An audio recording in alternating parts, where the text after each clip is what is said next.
gun, a portable firearm, or a device that shoots a projectile?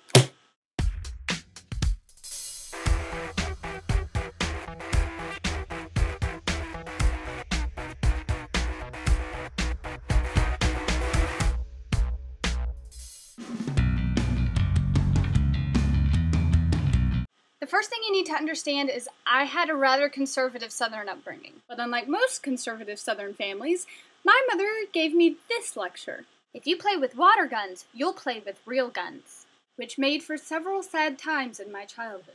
But there was one time that I did get to play with a Nerf gun at my dad's work. If you haven't figured out how my life works yet, even though this was just a Nerf gun, understand that this was a terrible idea.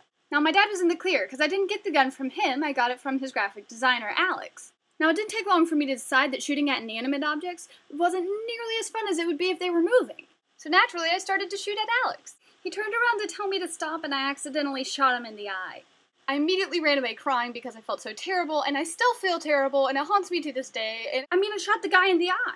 Sure, it's impressive, but it's not at all what I was going for. And of course, I was terrified of what my mother was going to say. Now, this is why we don't play with guns. I hadn't thought about this story in forever, but last week while I was in California for VidCon, we went to Disneyland and I rode the Zuri Astro Blasters ride where you shoot little laser guns at the little Z's. So according to my score, I still have pretty good marksmanship, but it also resurfaced this memory, and I figured I'd share it. What I want to hear from you is, what was your upbringing like? Were you allowed to play with water guns and Nerf guns? Did you ever injure somebody? I want to live vicariously through you, because I feel like part of my childhood was robbed.